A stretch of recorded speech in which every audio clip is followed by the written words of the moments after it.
Hello my dear ones. आज मैं बहुत ही खुशी खुशी ओसीडी रिकवरी की वीडियो बना रही हूँ। आप जानते ही हैं बेहद खुशी इसलिए होती है कि एक इंसान की जीवन की इतनी बड़ी स्ट्रगल ख़त्म होकर उसका जीवन बिल्कुल सामान्य हो गया होता है। मैं आपको बताती हूँ इस केस के बारे में और कैसे रिकवरी हुई ये भी बताती हूँ। ये जो लड़की है इसको 3 सिचुएशन में प्रॉब्लम होती थी। जब भी ये 6 नंबर कहीं पर देख ले तो 6 नंबर देखते ही इसके मन में एक वर्ड आता था जो मुझे बोलते हुए अच्छा नहीं लग रहा है, लेकिन इसके मन में आता था छक्का। और इसके दिमाग में एक ऑटो इमेज ऐसे आती थी जिसमें कोई भी आदमी औरत ऐसे ताली पीट रहा है। तो इसको बहुत ही बुरा लगता था और ये तुरंत ऐसे बोलती थी मुझे छक्का नहीं बनना, मुझे छक्का नहीं बनना। इसी तरीके से दूसरा इसको ब्लैक कलर से प्रॉब्लम होती थी। अगर ब्लैक कलर की कोई भी पॉलीथीन देख ले, कोई भी कपड़ा, कहीं पर भी कोई ब्लैक पेंट कुछ भी अगर देख ले, इवन कि इनके घर में टीवी भी जो ब्लैक स्क्रीन होती है उसकी कुछ नहीं, कोई स्टूल में कुछ नहीं हो सकता था ब्लैक कलर का। जितना भी मिनिमम से मिनिमम जो बिल्कुल ही ज़रूरत का सामान था वो सब छुपा के रखना पड़ता था। चाहे वो ब्लैक कंघा हो, कुछ भी नहीं हो सकता था। ब्लैक कलर से इतनी सख्त नफरत थी इसको। ब्लैक कलर देखते ही ऐसा हो जाता था कि बौखला जाती थी, मारने मरने पर उतर जाएगी। तीसरा जो इसके साथ होता था कि अगर कोई भी अपना गला साफ कर रहा है या थूक रहा है कहीं तो उसको 10 बार थूकना पड़ता था। अगर इसने थूकते हुए किसी को देख लिया या इसको गला साफ करने की आवाज़ भी आ गई तो इन तीनों में ये बहुत ही ज़्यादा परेशान हो गई थी। शुरुआत में पता नहीं चला, लोगों को ऐसे ही थोड़ा सा इसका लगा कि क्या पागलपंती करती है। लेकिन थोड़े टाइम बाद जब घर वाले भी बेहद परेशान हो गए कि ब्लैक कलर का कोई भी छोटा से छोटा भी कुछ नहीं रख सकते घर में, और इतना आतंक फैल गया पूरा घर में कि सबको डोमिनेट करने लगी। कुछ भी अगर घर में स्ट्रेसफुल सिचुएशन आ जाती है या कोई कुछ कह देता है इसकी मर्ज़ी के अगेंस्ट हो जाता, उस टाइम पर स्ट्रेस लेवल बहुत ज़्यादा हाई होने की वजह से ये सब ओसीडी की जो कंडीशंस हैं वो और ज़्यादा परेशान करने लगती थी और ज़्यादा बढ़ जाती थी। ऐसे ही घड़ी की तरफ भी नहीं देख पाती थी, क्योंकि अगर घड़ी में देखेगी तो 6 नंबर दिखाई देगा। घर वालों को भी अगर कोई नंबर बताना होता है तो सीधा 5 के बाद 7 कहना पड़ता था, 6 नहीं बोल सकते। कोई टाइम नहीं पूछ सकता, कोई टाइम नहीं बता सकता कि 5:45 हुए हैं, 6, मतलब कहीं भी वो 6 नंबर से बहुत ही ज़्यादा प्रॉब्लम थी। इसी तरीके से अगर खांसी भी अगर गले में किसी को उठ रही है तो उसको वो थूक भी नहीं सकता जब तक कि वो उससे काफ़ी दूर, उसकी रेंज से दूर ना चला जाए। तो इतनी बुरी कंडीशन हो गई थी। अभी जब ये सब केस मेरे पास आया तो जब उससे बात हुई तो पता चला कि भाई इन सब के पीछे तो बड़ी सारी अंदर दबी हुई स्टोरीज़ हैं जिससे धीरे धीरे ये सब चीज़ें डेवलप हुई। हुआ क्या, एक एक करके तीनों सिचुएशन के लिए बताती हूँ। जो 6 नंबर से उसके दिमाग में वो शब्द आता था छक्का, वो बचपन में उसने देखा कि कई घर में जब बच्चे पैदा हुए उसकी चाची वगैरह के तो वो लोग आते थे घर में डांस करने, बधाई लेने के लिए, इस तरीके से आते हैं। तो वहाँ पर जो है ना सब उनको नचाते थे और उनके बारे में कुछ बोलते रहते थे और पैसे वैसे देते रहते थे। तो बाद में भी इस तरीके का ये था कि मतलब इस तरीके के अभी भी कुछ लोग ऐसे शब्द यूज़ करते हैं कि ये तो घर घर नाचते फिरते हैं, ये तो छक्के हैं, ये सब चीज़ें। हालांकि ये सब बोलना नहीं चाहिए, किसी के लिए भी ऐसे शब्दों का इस्तेमाल नहीं करना चाहिए। ईश्वर ने जिसको जैसा बनाया है। लेकिन इस तरीके की उसने बहुत सारी बातें ऐसे सुनी भी थी। तो वो सब उसने बताया कि बचपन से ही वो बहुत डरती थी और सबने उसको जो है ना इस बात के लिए भी बताया था कि ये तो पैदाइशी ऐसे होते हैं, बाद में कोई ऐसा नहीं बनता है। लेकिन अब जब वो छोटी थी तब से उसके मन में इस चीज़ के लिए एक डर बैठा हुआ था। तो उसको एक पता नहीं बचपन से ही ये सब लोगों को देखकर डर लगता था। तो उसने बताया कि जैसे पहले भी अगर कहीं अपने पेरेंट्स के साथ वो बाहर जाती थी और अगर ऐसे लोग कहीं पर दिख जाते थे तो वो बहुत ज़्यादा डर जाती थी, बहुत ज़्यादा परेशान हो जाती थी। तो शायद उसी डर ने उसके अंदर धीरे धीरे इसको जोड़ लिया कि 6 से छक्का ऐसे वर्ड जुड़ गया और उसके अंदर उससे रिलेटेड डर बैठ गया। और ये ऐसे ही उस डर के मारे बचने के लिए बोलने लगी मुझे छक्का नहीं बनना, मुझे छक्का नहीं बनना, इस तरीके से। तो वो जो उसके पीछे की जो स्टोरी थी वो ये थी। अब ऐसे ही जो ब्लैक कलर है, ब्लैक कलर को देखते ही वो बहुत बुरी तरीके से हाइपर हो जाती थी। वो ब्लैक कलर ऐसे था कि उसका जो लड़की खुद है उसका ना डार्क कॉम्प्लेक्शन था। अब डार्क कॉम्प्लेक्शन होना कोई बुरी बात नहीं है, लेकिन अगेन घर वाले ही काली है, काली है, काला रंग है, काला रंग है, काला रंग है, वो इतनी बार उसने सुना, जबकि इतना काला रंग था नहीं उसका, ब्रिटिश कॉम्प्लेक्शन था। लेकिन घर वालों ने ऐसे बोल बोल के काला रंग है, काला रंग है, काली है, काली। वो काला काला काला काला उसके दिमाग में इतना बुरी तरीके से बैठ गया, वो काला काला उसके दिमाग में, कि उसे काले रंग से ही इरिटेशन डेवलप हो गई। अब वो काले रंग से इरिटेशन डेवलप हो गई तो देखिए उसने किस तरीके से ओसीडी का रूप लिया। कि उसको हर ब्लैक चीज़ देखते ही बहुत ही ज़्यादा अजीब सी एक चिढ़ सी होने लग गई। और वो अंदर की नाराज़गी जो अंदर बैठी भी थी वो किस रूप में इस तरीके से बाहर निकली। तो उसको काले शब्द से उसने बोला कि मुझे इतनी बार सुना है मैंने, ये तो बहुत काली है, ये तो बहुत काली है, कैसे होगा।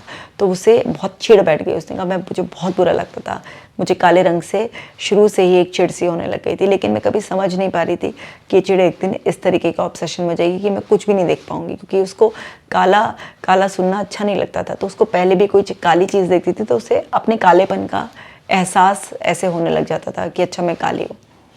तो उससे ये वाली ओसीडी उसकी बन गई। इसी तरीके से गला साफ करने वाली और थूक देने वाली। तो वो क्या है, एक कहावत ऐसे, मतलब कहावत क्या, ये बहुत ही गंदा सा डायलॉग है कि 9 देखे 12 थूके, ऐसे एक वो है। उसने मुझे बताया कि इस तरीके से कि उसने अपनी शक्ल के लिए ऐसा सुना हुआ था कि 9 देखे 12 थूके, ऐसी शक्ल है इसकी।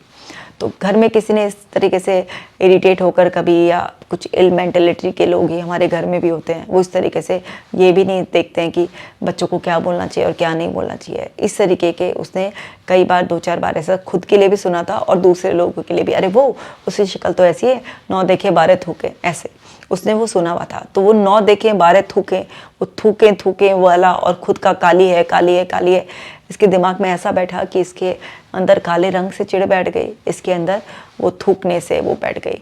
तो अब ये सब इसके लिए बहुत ज़्यादा परेशानी हो रही थी। तो ये अंदर से मिला कि एक 9 देखे 12 थूके वाला जो अंदर बैठा हुआ था, एक काला काला काला जो उसने सुना हुआ था वो था, और वो जो उसके कज़न वगैरह के बर्थ के टाइम पर जो ये लोग आए थे नाचने के लिए, बधाई लेने के लिए, उसके बाद जिस तरीके की बातें थी और उसके मन में डर बैठा।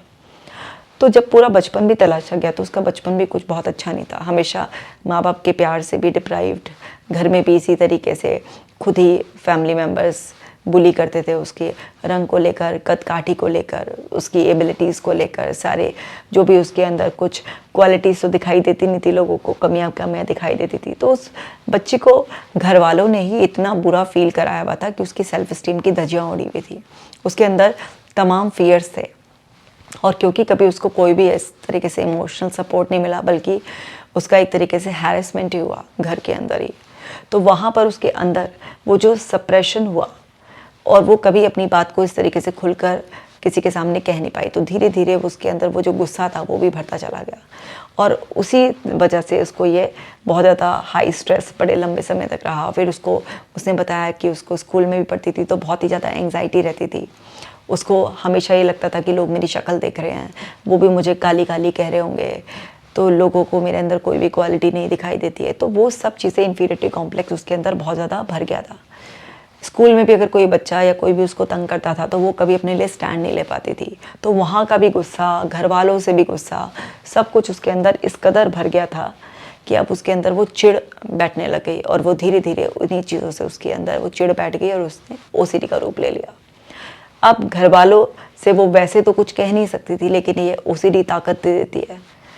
ओसीडी वालों की मर्ज़ी के खिलाफ कुछ हो जाए तो वहाँ पर तो फिर वो एग्रेशन बहुत ज़्यादा सामने, बढ़ा हुआ एग्रेशन जब निकल कर आता है, और एग्रेशन में इतनी पावर होती है कि वो फिर सामने वाले को देखता भी नहीं है ना कि कौन है क्या है, वो सबको तंग करने में लग जाता है। तो घर वाले भी देख रहे थे कि जो लड़की कभी बोली नहीं, अब वो इस तरीके से हमारे साथ बिहेव करती है, फजीते करती है। अगर गलती से भी किसी के मुंह से 6 निकल गया ना, कि जैसे उसकी मदर ने भी बताया कि कई बार ऐसे निकल जाता था कि अरे 6 बजने वाले हैं, चलो चाय वाय पी लो, ऐसे कि अगर उसके कानों में पड़ गया तो इतने फजीते हैं कि अगर कोई भी सामान रखा होगा उसे तुरंत तोड़ देगी, बहुत ज़्यादा आपे से बाहर हो जाएगी, बहुत बुरी तरीके से ऐसा।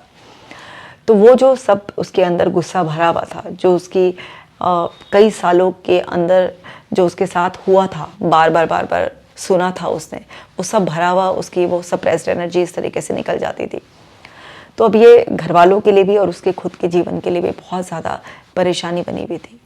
अब लेकिन एक ऐसा इंसान जिसकी सेल्फ इस्टीम इतनी ज़्यादा वीक हो, जिसके अंदर इतना ज़्यादा गुस्सा हो, इतना ज़्यादा सप्रेशन हो, और अब उस सब से इतना भयंकर ओसीडी भी बन गया हो, तो उसको केवल ये समझाने से कि नहीं आप काले तो नहीं हो, आप जो है ना बिल्कुल नॉर्मल दिखते हो, अच्छे दिखते हो, सुंदर दिखते हो, ऐसे कहने से तो कुछ काम बनने वाला नहीं था। तो शुरुआत में ये बड़ी दिक्कत आई कि वो कुछ भी सुनने और समझने के लिए कुछ खास तैयार नहीं थी। ठीक तो होना चाहती थी, लेकिन साथ ही साथ कुछ भी ज़्यादा करने की हिम्मत भी नहीं जुटा पाती थी, मन भी नहीं बना पाती थी कि मुझे इतना मेहनत करनी है। या उसको अगर हम उसके बिलीफ को डिस्प्यूट करने की कोशिश कर रहे थे, क्योंकि वो तो मान कर ही बैठ गई थी कि मैं बिल्कुल भी सुंदर नहीं हूँ, मैं काली हूँ, मेरा कुछ नहीं होने वाला। तो उसको तो बस एक यही था कि इसी तरीके से मुझे अपनी डोमिनेंस घर वालों पर चलानी है। और कहीं ना कहीं उसके मन में ये जो एंगर था, इनडायरेक्टली उसने स्टार्टिंग सेशंस में एक्सप्रेस भी किया कि अब बताऊँगी इनको, अब मैं बड़ी हो गई हूँ, मुझे बहुत कहते थे ना ये लोग, अब इनका नाक में दम करूँगी मैं। तो इस तरीके से उसके अंदर का जो भरा हुआ गुस्सा था वो भी डायरेक्टली इनडायरेक्टली वो कई बार इस तरीके से मेरे सामने एक्सप्रेस कर चुकी थी। तो क्लियर होता जा रहा था कि उसके अंदर जो बहुत कुछ भरा हुआ है वो उसी सब का विस्फोट हो रहा है। अब वो बिल्कुल ऐसे जैसे मानव बम बन गई थी, इमोशंस का बम पूरा। तो अब बहुत ज़्यादा चैलेंज आया स्टार्टिंग में इस चीज़ को हैंडल करने के लिए, क्योंकि 3 ही सिचुएशन थी जिसमें उसका ओसीडी उसको परेशान करता था। तो खैर एक एक करके उसको समझाया गया, जैसे 6 नंबर वाली बात को कि 6 से जो उसका दिमाग छक्का से कनेक्ट करता था, तो उसको पूरा का पूरा एक सिस्टम, बायोलॉजिकल सिस्टम समझाया गया कि बच्चा जब अंदर माँ के गर्भ में होता है तो किस तरीके से किसी कमी की वजह से इस तरीके के बच्चे पैदा होते हैं, और वो जन्म से ही होते हैं, बाद में कोई ऐसा नहीं बनता। सो वो सब चीज़ें जब पूरा का पूरा साइंटिफिक प्रोसेस के साथ उसको एक्सप्लेन किया गया, रिपीटेड उसको ये चीज़ उसके दिमाग में फीड की गई, धीरे धीरे उसको ये चीज़ समझ में आई और उसका फियर गया। और जो बचपन से उसने जो चीज़ें सुनी हुई थी ऐसे लोगों के बारे में, जिसकी वजह से उसका ये डर बैठा हुआ था, और इतना बड़ा होने के बाद भी, 19 साल की होने के बाद भी उसकी बुद्धि इस तरीके से काम नहीं कर रही थी कि अब ऐसे थोड़ा ना है कि 19 साल की लड़की कोई ऐसे बन जाएगी। तो वो सब चीज़ें जो काम नहीं कर रही थी वो बहुत धीरे धीरे उसको समझाई गई, उसके दिमाग में बिठाई गई, उसके मन से वो सब चीज़ें डर निकाली गई। तो जब कोई इंसान सपोर्ट नहीं करता तो उसमें फिर हिप्नोथेरेपी का रोल काफ़ी बढ़ जाता है। तो हिप्नोथेरेपी से उसके मन में बैठी हुई वो बातें, जब वो 5-6 साल की थी, उन सब बातों को निकाला गया, उसके रिएक्शन जो उस टाइम के थे उन सबको चेंज किया गया, और उस सब से और फिर बाकी CBT से, इंफॉर्मेशन थेरेपी से उसको जो है ना एजुकेट किया गया, और धीरे धीरे उसकी वो OCD ख़त्म की गई। इसी तरीके से ब्लैक कलर को लेकर, क्योंकि काले को लेकर वो था, उसकी सेल्फ स्टीम को बढ़ाया गया, तो तमाम एक्टिविटीज़ कराई गई उसकी सेल्फ स्टीम को, उसके कॉन्फिडेंस को बढ़ाने की। सेल्फ स्टीम कॉन्फिडेंस बढ़ने के साथ साथ उसको एजुकेट किया गया कि ये आप जो है ना, जो आपने काला काला सुना है और इसलिए आपको काले रंग से ही चिढ़ हो गई है इस वजह से, जबकि ब्लैक कलर तो देखिए नेचर ने भी हमें दिया है ना, हमारा हिस्सा बनाया है, जो कि हमारी ब्यूटी है कि काले बाल हैं। इंसान के बाल सफ़ेद भी हो जाते हैं तो वो भी उन्हें काले करने की कोशिश करता है, क्योंकि ब्लैक कलर तो हमारी ब्यूटी को इन्हांस करता है। तो बहुत अलग अलग तरीके से उसको डिफरेंट रीज़न देकर जब धीरे धीरे ब्लैक कलर का एक्सपोजर कराया गया, तो वो धीरे धीरे ब्लैक कलर के लिए भी नॉर्मल हो गया। और जो उसके माइंड ने एक एसोसिएशन बनाया था, कोई भी ब्लैक कलर कहीं पर भी देखती थी, कोई भी सामान ब्लैक कलर में, और उसे सिर्फ अपने वो काले तो काली है, काली और ब्लैक कलर, काला रंग, तो वो जो उसका एसोसिएशन था, उस एसोसिएशन को ब्रेक किया गया कि किसी को ये कहना कि काला रंग, तो वो जो एक कॉम्प्लेक्शन होता है जो एकदम फेयर नहीं होता, ब्रिटिश होता है, उसको कई बार लोग इस तरीके से काला गोरा कह देते हैं। लेकिन किसी के अपने क्राइटेरिया की वजह से आप अपनी लाइफ क्यों ख़राब कर रहे हो? जब तरह तरह से उसको इस तरीके से एजुकेट किया गया, क्योंकि बड़ी लंबी जर्नी है उसके साथ, अभी मैं आपको शॉर्ट में बता रही हूँ। तो जब उसको इस चीज़ के लिए एजुकेट किया गया और उसको ब्लैक कलर का ऐसे एक्सपोजर कराया गया, तो उसके माइंड ने जो एक रॉन्ग एसोसिएशन बना रखा था, वो एसोसिएशन ब्रेक हो गया और वो ब्लैक कलर के लिए बिल्कुल नॉर्मल हो गई। और आज ये है कि ब्लैक कलर के आराम से कपड़े भी पहन लेती है, कुछ भी हो है, या आप उसके सामने कोई 6 नंबर वो खुद भी बोल पाती है, या कोई भी 6 नंबर आराम से उसके सामने बोल सकता है। क्योंकि एक बार अगर दिमाग से वो जो कनेक्शंस बने हुए वो ब्रेक हो जाते हैं, रिकंडीशनिंग हो जाती है, तो वो पुरानी चीज़ें इनसिग्निफिकेंट हो जाती है, उनका कोई मतलब नहीं रह जाता। तीसरी जो कंडीशन थी कि थूकने वाली जो थी, कि वो जो उसके दिमाग में बैठा हुआ था, 9 देखे 12 थूके इस तरीके से, और उसने अपने ऊपर भी ले लिया था उसको कि मैं सुंदर नहीं हूँ। और इसी तरीके से कुछ और लेडीज़ या लड़कियों के लिए सुना हुआ था जो देखने में बहुत ज़्यादा अच्छी नहीं थी, लेकिन अगर बनती ठनती थी तो वो इस तरीके से घर वालों ने ऐसे डायलॉग बोले हुए थे। तो उसके लिए भी उसको बताया गया कि लोगों के अपने अपने बिलीफ होते हैं और लोगों की अपनी अपनी पसंद नापसंद होती है, और कुछ लोग दूसरे लोगों के लिए इस तरीके के बातों को यूज़ करते हैं या ऐसे डायलॉगबाजी करते हैं, और इन सब से कोई किसी की रियलिटी का कोई कनेक्शन नहीं होता। ये सिर्फ उनसे उनकी जो एक छोटी मानसिकता होती है उसी का पता चलता है। तो ये जो थूकना है, और ये भी अगेन एक रॉन्ग एसोसिएशन है, रॉन्ग कनेक्शन आपके माइंड ने बना लिया है। और जो हम सभी इंसान हैं रोज़ाना दिन में कम से कम 2 से 3 बार तो थूकते ही हैं। तो वो जो हम थूकते हैं तो वो तो एक नेचुरल एक प्रोसेस है, जो अंदर से कुछ भी ऐसा होगा तो थूकेंगे। अगर आप सुबह ब्रश भी कर रहे हो तो उसके बाद भी आप कुल्ला करते हो, थूकते हो। कभी आपको कफ हो जाता है तो भी आपको थूकना पड़ता है। तो थूकना तो एक नॉर्मल प्रोसेस है। इसका उस कहावत से कि 9 देखे 12 थूके से कोई कनेक्शन नहीं है। ये जस्ट आपको क्योंकि उस चीज़ से बुरा फील हुआ और उसका एक रॉन्ग एसोसिएशन ऐसा हो गया, तो उस एसोसिएशन को भी अंडरस्टैंडिंग से ब्रेक किया गया। और जब इसको बार बार डिस्प्यूट कर सीबीटी की मदद से समझाया गया और इस तरीके से उसको एक्सपोजर कराया गया कि अगर कोई थूक रहा है तो वो भी वहीं पर है और उस चीज़ को एक नॉर्मल प्रोसेस मान रही है, और उस कहावत से जो उसके दिमाग में इरिटेशन है, कोई कनेक्शन नहीं है, तो वो उस कंडीशन के लिए भी नॉर्मल हो गई। तो अभी उसको जो है ना किसी के थूकने से या खुद के थूकने से भी कोई प्रॉब्लम नहीं, क्योंकि पहले उसको ये भी प्रॉब्लम आ रही थी कि जब उसको भी थूकना होता था उसको उसमें भी बहुत तकलीफ होती थी, तो वो घंटों घंटों तक मुंह में भी रखती थी कई बार उसको, तो उसके लिए खुद के जीवन के लिए बहुत ज़्यादा परेशानी हो रही थी। इस सब में हिप्नोथेरेपी ने बहुत बड़ा रोल निभाया, क्योंकि उसके अंदर जो उसकी डिस्टॉर्टेड इमेज थी उसको रिपेयर करने में, उसके अंदर जो इतना बचपन में उसने काली है और ये जो डायलॉग सुना हुआ था 9 देखे 12 थूके, ये सब चीज़ें उसके दिमाग से फेड करने में हिप्नोथेरेपी ने बहुत बड़ा साथ दिया। और साथ ही साथ सीबीटी तो ऑलवेज हिट थेरेपी है ही, जिससे कि एक इंसान का पूरा थॉट प्रोसेस ही चेंज हो जाता है। एक्सरसाइज डाइट का अपना बहुत इम्पॉर्टेंट रोल है, ये आप जानते ही हैं पहले से ही, सबके कॉम्बिनेशन। और बाद में जो फैमिली ने सपोर्ट किया वो भी काबिल तारीफ़ है, क्योंकि एक तरफ तो फैमिली जिसमें इस तरीके के बच्चे की अपब्रिंगिंग की गई, पेरेंट्स सपोर्टिव नहीं थे, बचपन में बच्चा हमेशा इमोशनली डिप्राइव फील कर रहा था, और बाद में जाकर जब इतना बुरा नतीजा निकला उन लोगों की इग्नोरेंस का, उन लोगों की लापरवाही का या बैड पेरेंटिंग का, तो बाद में चलकर जो है ना उन्होंने जिस तरीके से सपोर्ट किया, इसीलिए मैं बोल रही हूँ कि काबिल तारीफ़ बात है कि अगर शुरू से ही अच्छे होते तो चलिए समझ में भी आता। लेकिन वही बात है कि चलिए अभी तो सुधरे ना, अभी भी नहीं सुधरते तो क्या है। एक कहावत है ना कि 9 चूहे खाकर बिल्ली हज को चली, चलिए अब तो चली, अब भी नहीं चलती तो पता नहीं और कितने खा जाती। तो कहने का मतलब है कि जब जाग जाओ तभी सवेरा है, जब सुधर जाओ तभी से अच्छा है। अगर आप भी चाहते हैं कि आपके फैमिली मेम्बर में भी अगर कोई ओसीडी से सफ़र कर रहा है या आप खुद सफ़र हैं और ठीक होना चाहते हैं, तो आज अभी से शुरुआत कीजिए। जब से आप शुरुआत करेंगे तभी से आपकी ज़िंदगी बदलनी या आपकी किसी अपने की ज़िंदगी बदलनी शुरू हो जाएगी। ओसीडी बहुत आसानी से ठीक हो जाता है, सिर्फ चाहिए तो उसके लिए राइट गाइडेंस और आपका एक डिटर्मिनेशन, आपका एक विश्वास कि आप ठीक हो सकते हैं। जैसे इस 19 साल की लड़की की ज़िंदगी पूरी तरीके से बदल गई। कहाँ तो घर वालों को ये चिंता पकड़ रही थी कि शायद कभी ठीक नहीं हो पाएगी, और इतना वॉलेंट हो जाती है, इतना ज़्यादा इसको परेशानी है कि कैसे होगा, ज़िंदगी बर्बाद हो जाएगी। कहाँ तो वो एक तरफ इस चिंता में घुल रहे थे, और कहाँ मुझे बेहद खुशी हुई जब उसके पेरेंट्स से मैंने ये बात सुनी कि मैम अब हम बिल्कुल फ्री हो गए हैं और इसके लिए अच्छा लड़का देखना शुरू कर दिया है।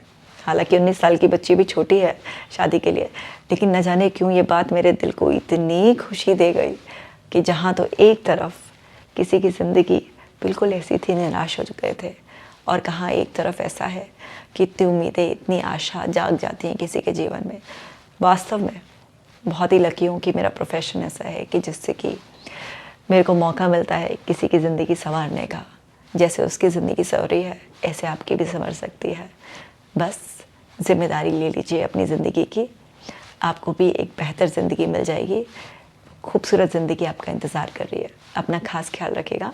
मैं मिलूँगी आपसे नेक्स्ट वीडियो में।